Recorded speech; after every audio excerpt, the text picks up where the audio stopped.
দেশে স্থানীয়ভাবে ছড়াচ্ছে ভারতীয় ভ্যারিয়েন্ট। চাঁপাইনবাবগঞ্জে শনাক্ত ৭। ফাইজারের টিকা সংরক্ষণ নিয়ে দুশ্চিন্তা, আসার পর ব্যবস্থা বলছে স্বাস্থ্য অধিদপ্তর। করোনার সংক্রমণ ৫% নিচে না নামলে খুলবে না শিক্ষা প্রতিষ্ঠান, জানালেন শিক্ষামন্ত্রী। কোনো আন্দোলনেই জনজীবনে হুমকিতে ফেলা যাবে না। বিশ্বের যে কোনো প্রান্তে শান্তি প্রতিষ্ঠায় বাংলাদেশ সবসময় প্রস্তুত, আন্তর্জাতিক শান্তিরক্ষী দিবসে প্রধানমন্ত্রী। রাজধানীতে বর্ণাঢ্য র্যালি। আশুলিয়ায় চলন্ত বাসে পোশাক শ্রমিককে গণধর্ষণ, পরিকল্পিতভাবেই একসঙ্গে জড়ো হয় ৬ পরিবহন কর্মী। গ্রেফতার সবাই, বাস জব্দ। এবং দফায় দফায় ভূমিকম্পে কেঁপে উঠছে সিলেট, কয়েক ঘন্টায় ৭ বার অনুভূত। উৎপত্তি শহরেই জনমনে আতঙ্ক।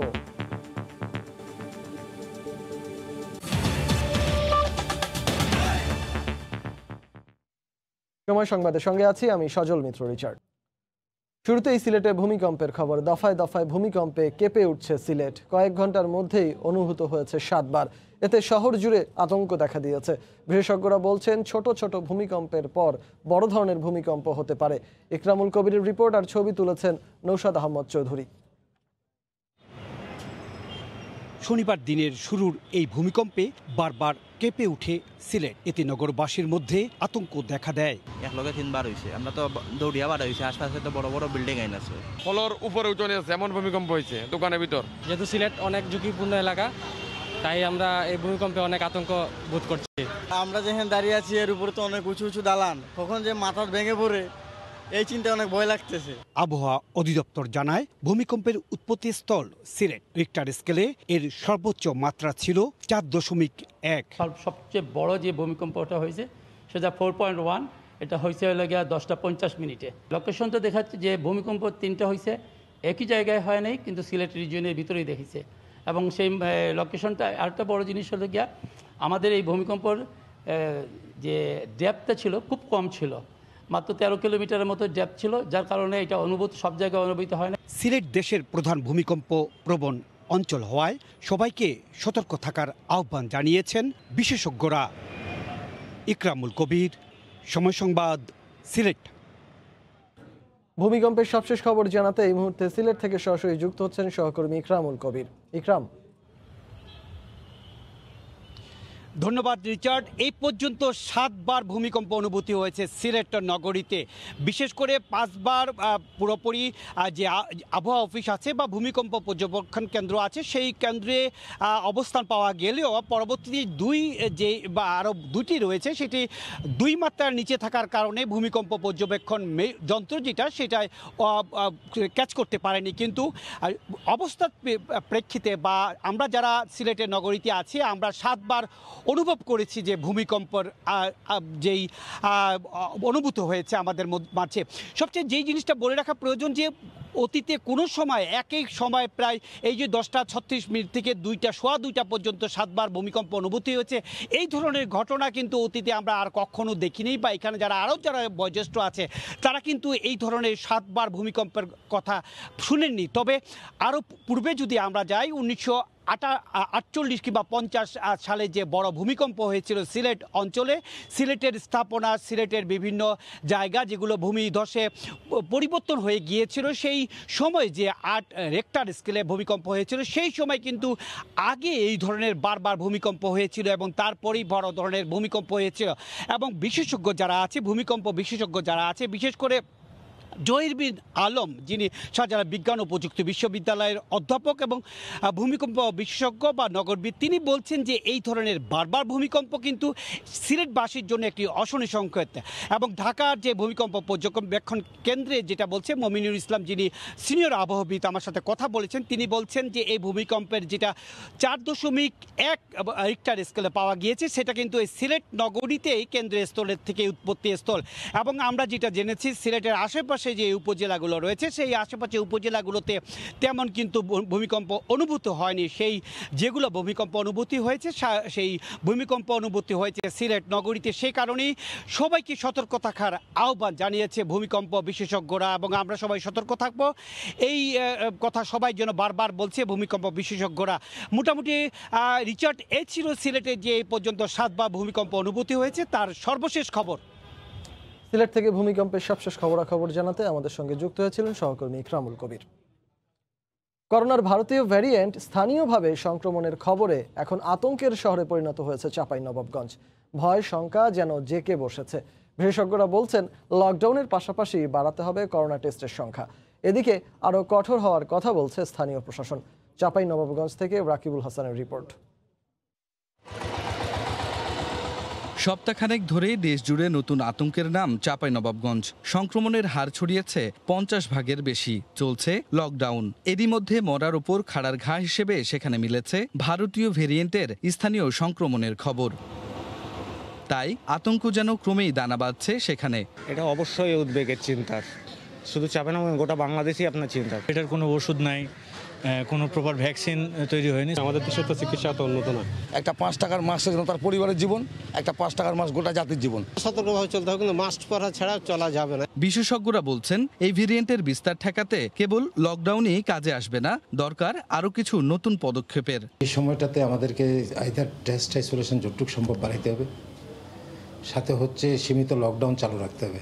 ফুল ওপেন হয়ে গেলে একসাথে যে হ্রাস অফ পেশেন্ট হবে সেটা ঠেকানোর মতো ক্যাপাসিটি আমাদের হাসপাতালের নেই। অবস্থা বুঝেই সিদ্ধান্ত নেয়ার কথা জানিয়েছে সিভিল সার্জন। চাঁপাইনবাবগঞ্জ বাদেও রাজশাহী, সাতক্ষীরা, দিনাজপুরের মতো ভারত ঘেঁষা জেলায় বাড়ছে করোনা সংক্রমণের হার। চাঁপাইনবাবগঞ্জে করোনা শনাক্তের হার 50-এর ওপরে উঠলে বিশেষ লকডাউন দেয় স্থানীয় প্রশাসন। এবারে সে জেলায় করোনায় ভারতীয় ধরন পাওয়া গেছে 7 জনের মধ্যে। এ নিয়ে উদ্বেগ উৎকণ্ঠা এড়িয়ে স্বাস্থ্যবিধি মেনে চলার তাগাদা দিচ্ছেন জেলা সিভিল সার্জন। রাকিবুল হাসান, সময় সংবাদ, চাঁপাইনবাবগঞ্জ। এদিকে ফাইজারের 1 লাখ ডোজ টিকা আসার খবর স্বস্তির হলেও এর সংরক্ষণ ও রক্ষণাবেক্ষণের বিষয়টি এখন দুশ্চিন্তার কারণ। এমনকি অক্সফোর্ড আর সিনোফার্মের চেয়ে ফাইজারের টিকা দেওয়ার পদ্ধতিগত ভিন্নতাও আছে। তাই আগেভাগেই দক্ষ জনবল তৈরির পরামর্শ বিশেষজ্ঞদের। স্বাস্থ্য অধিদপ্তর বলছে টিকা আসার পর নেওয়া হবে প্রয়োজনীয় পদক্ষেপ। মঙ্গলবার থেকেই দেশে দ্বিতীয় কোনো ভ্যাকসিন হিসেবে শুরু হয় চীনের সিনোফার্মের টিকার প্রয়োগ। 5 লাখ ডোজের এই টিকা প্রয়োগে মেডিকেল শিক্ষার্থীদের পাশাপাশি গুরুত্ব পাচ্ছেন চীনা নাগরিকরা। এর মধ্যে শনিবার শুরু হয়েছে বাংলাদেশে অবস্থানরত দেশটির নাগরিকদের টিকার প্রয়োগ। আমরা তো যেটা গতবারও করেছিলাম এবং এবারও করছি, যে আমরা দিচ্ছি, দিয়ে অপেক্ষা করছি, দেখছি, তারপরে আবার ফুল সুইংয়ে আমাদের দেশে শুরু হবে। তো আমার মনে হয় এটা একটা ভালো দিক যে আমরা আমাদের দেশেরও স্টুডেন্টরা দিয়েছে, আবার ওদের টিকা ওরাও নিজেরাই দিচ্ছে এখানে। সো কনফিউশন থাকার কোনো সুযোগ নাই এখানে। এদিকে একদিন বাদই দেশে আসছে ফাইজার বায়োএনটেকের 1 লাখ ডোজ টিকা। যদিও সারা দেশে টিকাদান কর্মসূচির অভিজ্ঞতা কাজে লাগিয়ে এর মধ্যে প্রায় 1 কোটি ডোজ টিকা দিয়েছে বাংলাদেশ। তবে ফাইজারের প্রক্রিয়াটি কিছুটা জটিল বলছেন বিশেষজ্ঞরা। তাই সতর্কতার পাশাপাশি দরকার হবে বাড়তি প্রশিক্ষণের। খুবই উচ্চ প্রযুক্তির কিন্তু সংরক্ষণ প্রক্রিয়া, এটির বাক্স যে প্যাকিং সেগুলো খোলা, সেটার সঙ্গে সঙ্গে সেখান থেকে ইমেল চলে যায়, ইমেল চলে যাওয়ার পরে কালার চেঞ্জ হয় বাক্সের ভিতরে থাকা সেন্সর থেকে, এবং তারপরে সেটি গ্রিন সিগন্যাল হলে পরেই শুধুমাত্র সেই টিকা ব্যবহার করা যায়। সেটা বেশ একটা সফিস্টিকেটেড সিস্টেম। স্বাস্থ্য অধিদপ্তর বলছে টিকা দেওয়ার আগেই নেওয়া হবে ব্যবস্থা। আমাদের ঢাকাতে কিন্তু অনেকগুলো হিমাগার আছে যেখানে -70 থেকে -80 পর্যন্ত যে কোনো ভ্যাকসিনই রাখার সুযোগ আছে। তেজগাঁওতে আমাদের যে ভ্যাকসিন হিমাগার আছে, আমাদের বঙ্গবন্ধু শেখ মুজিব মেডিকেল ইউনিভার্সিটি ওদের একটা -70-80 আছে, আর্ম ফোর্সে আছে। তো 3 থেকে 4 জায়গায় আছে ঢাকায় যেখানে আপনি আসলে ভ্যাকসিনটা রাখতে পারবেন। তা আমাদের এইখানে চালান অনেক বেশি না, 1,06,000-এর মতো। এটা সেন্ট্রাল যে আমাদের হিমাগার আছে মহাখালী, ওখানে রাখা। ভ্যাকসিনই আসার পরে গিয়ে পরে মিটিং হবে তখন তাদেরকে অ্যাপ্লিকেশন করা হবে। এটা আগে থেকে এটা কখনো ঠিক করা হবে না, কারণ আমরা প্ল্যান করে রাখলাম, ভ্যাকসিন পেলেন না, তো লাভ কি? এর মধ্যে কোভিশিল্ড, সিনোফার্মের পাশাপাশি ফাইজার ও স্পুটনিক ভি জরুরি ব্যবহারের অনুমোদন দিয়েছে সরকার। ফারুক ভাইয়া, রবিন, সময় সংবাদ, ঢাকা। করোনা সংক্রমণের হার 5% নিচে না নামলে শিক্ষা প্রতিষ্ঠান খুলে দেওয়া হবে না বলে জানিয়েছেন শিক্ষামন্ত্রী ডাক্তার দীপু মনি। সকালে জাতীয় প্রেস ক্লাবে অনুষ্ঠানে তিনি সাংবাদিকদের জানান, যতই আন্দোলন করা হোক জনগণের জীবন নিয়ে কোনো ঝুঁকি নেওয়া যাবে না। শিক্ষা প্রতিষ্ঠান খুলে দেবার সকল ধরনের প্রস্তুতি আছে বিশেষজ্ঞরা বলেন, এবং আমাদের যে কোভিড-19 সংক্রান্ত জাতীয় পরামর্শক কমিটি আছেন তারাও বলেছেন যে সংক্রমণের হার শতকরা 5-এর না নামলে বা তার নিচে না নামলে শিক্ষা প্রতিষ্ঠান খুলে দেওয়া ঠিক নয়। ঈদ যাত্রার কারণে সংক্রমণের হার আবার কিছুটা ঊর্ধ্বগামী। আমরা বলেছি আমরা 13ই জুন খুলে দিতে চাই, আমরা চেষ্টা করব। অনেক জায়গা থেকে চাপ আছে, অনেক ধরনের আন্দোলনের ডাক আছে। জনগণের স্বাস্থ্য সুরক্ষার বিষয় সেটিকে আমরা কোনো আন্দোলনের মুখেই অবহেলা আমরা করব। বিশ্বের যে কোনো প্রান্তে শান্তি প্রতিষ্ঠায় বাংলাদেশ সবসময় প্রস্তুত জানিয়ে প্রধানমন্ত্রী শেখ হাসিনা বলেছেন, শান্তির সংস্কৃতি বিশ্বব্যাপী ছড়িয়ে দিতে হবে। তিনি আরও বলেন, শান্তিরক্ষীরা প্রতিনিয়ত আন্তর্জাতিক পরিমণ্ডলে দেশের ভাবমূর্তি উজ্জ্বল করছে। সকালে গণভবন থেকে আন্তর্জাতিক শান্তিরক্ষী দিবসের অনুষ্ঠানে একথা বলেন শেখ হাসিনা। তিনি জানান, দক্ষতা ও মানবিকতার জন্য জাতিসংঘে সবসময় বাংলাদেশের চাহিদা বাড়ছে। 1988 সাল থেকে 2021 গেল 3 দশকে দেশের নানান সাফল্য গাঁথার মধ্যে সম্মানের অন্যতম অধ্যায় গড়ার কারিগর শান্তিরক্ষা মিশনে কর্মরত অকুতভয় যোদ্ধারা। দক্ষিণ সুদান, ওয়েস্টার্ন সাহারা, লেবানন সহ বিশ্বের বিরোধপূর্ণ 8টি দেশে বর্তমানে 6,742 জন শান্তিরক্ষীর মাধ্যমে সর্বোচ্চ শান্তিরক্ষী প্রেরণকারী দেশের মর্যাদা অর্জন করেছে বাংলাদেশ। এখন পর্যন্ত 40টি দেশে 55টি মিশনে লাল সবুজের পতাকাবাহী যোদ্ধাদের শ্রমে ঘামে শান্তি প্রতিষ্ঠা পেয়েছে, নিশ্চিত হয়েছে মানুষের নিরাপত্তা। শান্তিরক্ষীদের সম্মান জানাতে বিশ্বের মতো বাংলাদেশেও 29 মে পালন করা হচ্ছে আন্তর্জাতিক জাতিসংঘ শান্তিরক্ষী দিবস। এ উপলক্ষে শনিবার গণভবন থেকেই ভার্চুয়াল মাধ্যমে সেনা সদরের অনুষ্ঠানে যোগ দেন প্রধানমন্ত্রী। এ সময় শান্তি ফেরাতে গিয়ে বিদেশের মাটিতে প্রাণ হারানো ও আহত যোদ্ধাদের পরিবার ও স্বজনদের হাতে প্রধানমন্ত্রীর পক্ষে সম্মাননা তুলে দেন পররাষ্ট্রমন্ত্রী ডক্টর একে আব্দুল মোমেন।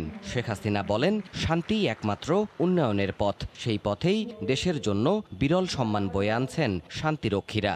কঠোর পরিশ্রম দিয়ে আপনারা যেমন শান্তি প্রতিষ্ঠা করছেন, আবার সেই সাথে সাথে আমাদের দেশের ভাবমূর্তিও আপনারা উজ্জ্বল করছেন। 1 নম্বর শান্তিরক্ষী হিসেবে আমরা আজকে সম্মানিত। আপনাদের এই মানবিক গুণের জন্যই আমি বলতে পারি যে বাংলাদেশের থেকে শান্তিরক্ষী নেবার চাহিদাটা জাতিসংঘের সবসময় একটু বেশি, এবং তারা চায়। তিনি জানান, 21 শতকের চ্যালেঞ্জ মোকাবিলায় সক্ষম করে গড়ে তোলা হচ্ছে যোদ্ধাদের। আমরা জাতিসংঘের নিরাপত্তা পরিষদের অধীনে বিশ্বের যে কোনো প্রান্তে শান্তি প্রতিষ্ঠায় সদা প্রস্তুত, এটা জাতিসংঘকে আমি স্পষ্টভাবে জানিয়ে দিতে চাই। পরে বিরোধপূর্ণ দক্ষিণ সুদান, মালি, লেবানন, কঙ্গো মিশনে কর্মরত শান্তিরক্ষীরা অনলাইনে কথা বলেন সরকার প্রধানের সঙ্গে। এদিকে দিবসটি উপলক্ষে সকালে রাজধানীতে বর্ণাঢ্য র্যালির আয়োজন করা হয়। দেবাশিস রায়, সময় সংবাদ, ঢাকা। সরকার যখন উন্নয়নের পথে এগিয়ে যাচ্ছে তখন ষড়যন্ত্রকারীরা দেশকে পিছিয়ে দেওয়ার চেষ্টা করছে বলে মন্তব্য করেছেন আওয়ামী লীগ নেতারা। বিএনপি সহ একটি গোষ্ঠী সরকারের বিরুদ্ধে অহেতুক সমালোচনা করছে বলেও মন্তব্য করেন তারা। সকালে জাতীয় প্রেস ক্লাবে আওয়ামী লীগের সভাপতিমণ্ডলীর সদস্য সাবেক আইনমন্ত্রী প্রয়াত অ্যাডভোকেট আব্দুল মতিন খসরুর স্মরণ সভায় বক্তব্য রাখেন তারা। বিএনপি সহ একটি গোষ্ঠী আজকে সরকারের বিরুদ্ধে অহেতুক নেতিবাচক ভূমিকা এবং অহেতুক সমালোচনা করে। আজকে তারা মৌলবাদকে প্রশ্রয় দেয়, তারা আজকে ধর্মান্ধদের সাথে নিয়ে রাজনীতি করে এবং বাংলাদেশের অগ্রযাত্রাকে যাতে থামিয়ে দিতে পারে বা আমাদের সমস্ত অর্জনগুলোকে যাতে নস্যাৎ করে দিতে পারে, তার জন্য আজকে ষড়যন্ত্রে মত্ত হয়ে আছে। তাই সেই ষড়যন্ত্রকারীদের বিরুদ্ধে আমাদের সজাগ থাকতে হবে। মতিন খসরু কিন্তু তার পেশাগত কারণে শুধু না, মানবিক কারণে এবং তার ভিতরে একটা মনুষ্যত্ব বোধ এত অপরিসীম ছিল যে সে সব কিছুতে সেই বিপদগ্রস্ত হলে কোনো প্রশ্ন ছাড়া উনি হাত বাড়িয়ে দিতেন, হাত ধরে টেনে তোলার চেষ্টা করতেন। খুলনা উপকূলে নদীর পানি বৃদ্ধি অব্যাহত রয়েছে। ঘূর্ণিঝড় ইয়াসের প্রভাবে 4 দিনে বেড়িবাঁধের 90% ঝুঁকিপূর্ণ হয়ে উঠেছে। বেশ কিছু জায়গায় বাঁধ ভেঙে প্লাবিত হয়েছে বিস্তীর্ণ জনপদ, ক্ষতি হয়েছে মাছের ঘের ও ফসলের জমি। স্থানীয়দের অভিযোগ পানি উন্নয়ন বোর্ডের এ ব্যাপারে কোনো মাথা ব্যথা নেই। তরিকুল ইসলামের রিপোর্ট, আর ক্যামেরায় ছিলেন নেয়ামুল হোসেন কোচি। নিজেদের অস্তিত্ব রক্ষার সংগ্রামে নেমেছে খুলনার উপকূলবাসী। সংগ্রামের হাতিয়ার ঝুড়ি, কোদাল আর শাবল। ঘূর্ণিঝড় ইয়াস আসছে, সেই থেকে নদীর নোনা পানি প্রবেশ ঠেকাতে রাত দিন চলছে স্বেচ্ছাশ্রম।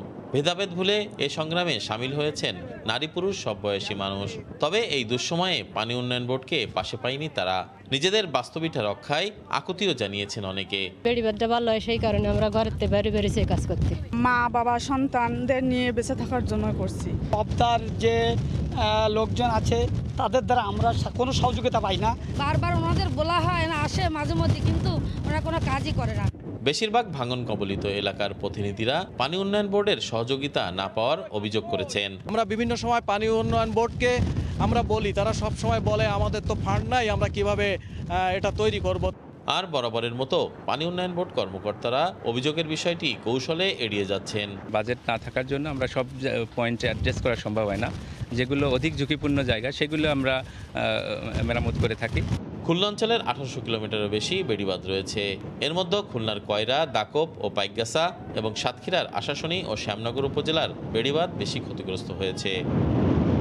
ঘূর্ণিঝড় ইয়াসের প্রভাবে নদ নদীর ভয়ঙ্কর রূপ দেখেছে খুলনা উপকূলবাসী।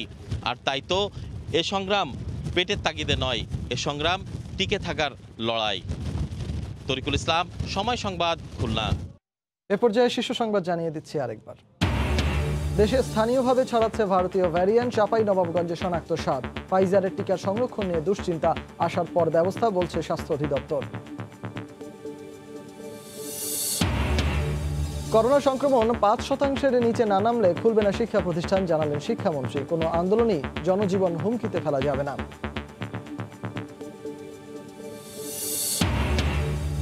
এবং দফায় দফায় ভূমিকম্পে কেঁপে উঠছে সিলেট। কয়েক ঘন্টায় 7 বার অনুভূত। উৎপত্তি শহরেই জনমনে আতঙ্ক।